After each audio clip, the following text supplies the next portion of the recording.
sebuah channel yang akan terus mengungkap sejarah-sejarah yang ada di Nusantara ini. Pada kesempatan kali ini kami akan membahas masa kejayaan Kerajaan Mataram Islam hingga runtuh. Silahkan simak pembahasannya sampai selesai, supaya paham. Awal terbentuknya Kerajaan Mataram Islam diketahui berdiri sekitar abad ke-16. Tepatnya pada tahun 1582 di Pulau Jawa. Kesultanan ini merupakan kerajaan berbasis pertanian dengan menerapkan ajaran Islam dalam perjalanan kejayaannya. Kerajaan Mataram Islam pernah mempersatukan tanah Jawa dan Madura.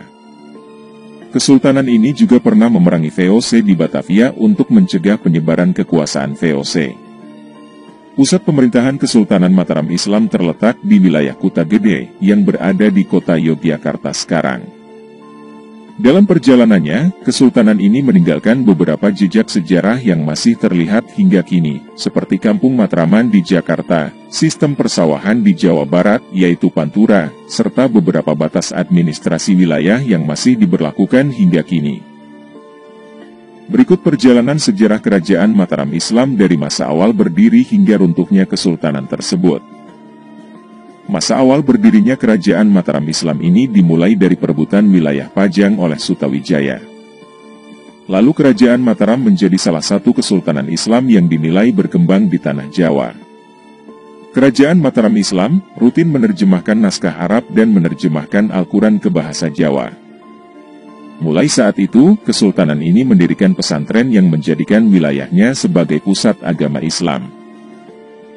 Selain membangun pesantren, ada bermacam cara dilakukan para penguasa untuk menjadikan wilayah Kesultanan Mataram sebagai pusat agama Islam, di antaranya dengan mendirikan rumah ibadah.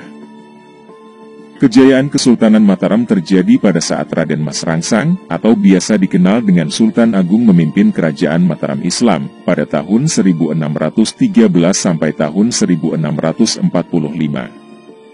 Pada masa kepemimpinannya, ia diklaim sebagai raja terbesar dari semua pemimpin Kerajaan Mataram. Pada masa kejayaannya, Sultan Agung Hanyokrokusumo berhasil melakukan ekspansi ke sebagian Pulau Jawa dengan cara menundukkan raja-raja lainnya. Cakupan wilayah kekuasaannya meliputi Jawa Tengah, Jawa Timur, dan sebagian wilayah di Jawa Barat. Sultan Agung Hanyokrokusumo juga melakukan perlawanan kepada VOC dengan memboyong beberapa kerajaan untuk disatukan, meliputi Kesultanan Banten dan Kesultanan Cirebon. Namun sayangnya, kejayaan itu harus berakhir karena ia wafat saat menyerang VOC di Batavia, pada tahun 1628 hingga tahun 1629 Masehi. Setelah Sultan Agung wafat, tahta kesultanan diserahkan pada putranya, Susuhunan Amangkurat I. Di bawah kepemimpinan Amangkurat I, ia memindahkan lokasi keraton ke Pleret. Sejak saat itu gelar Sultan diganti menjadi Sunan. Berbeda dengan ayahnya, Amangkurat I justru bukan sosok anti-VOC. Melainkan ia justru berteman dengan VOC. Pada tahun 1645 hingga tahun 1677, terjadi pertentangan dan perpecahan dalam keluarga Kerajaan Mataram Islam. Lantas momen ini dimanfaatkan VOC untuk menguasai kesultanan tersebut. Kemudian pada tahun 1677, Susuhunan Amangkurat I meninggal. Kemudian putra mahkota dilantik menjadi Susuhunan Amangkurat II. Di masa kepemimpinan itu, Susuhunan Amangkurat II memindahkan pusat pemerintahan ke Kertasura.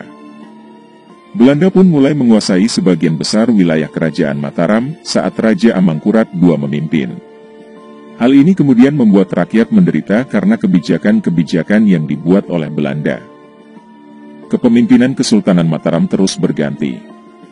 Tahta kerajaan diwariskan kepada Amangkurat III, Pakubuwana I, Amangkurat IV, dan Pakubuwana II.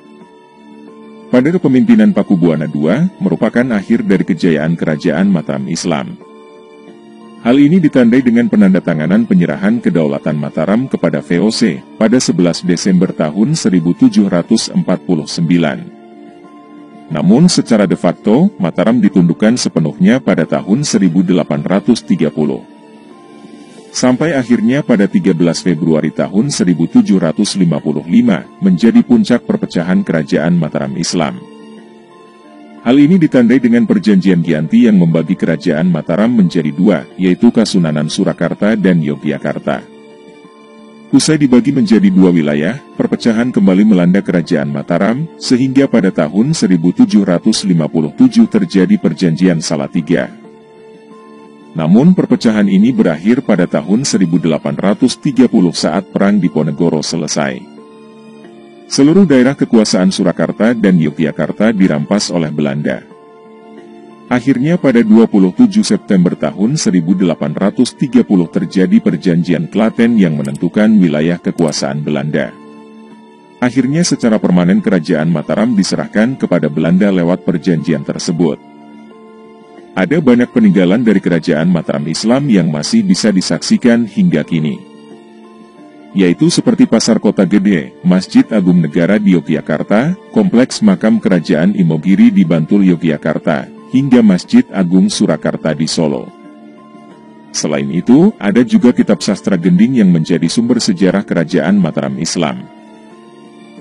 Begitulah perjalanan panjang berdirinya dan masa kejayaan kerajaan Mataram Islam hingga runtuh, yaitu salah satu kesultanan terbesar kerajaan Islam di Nusantara.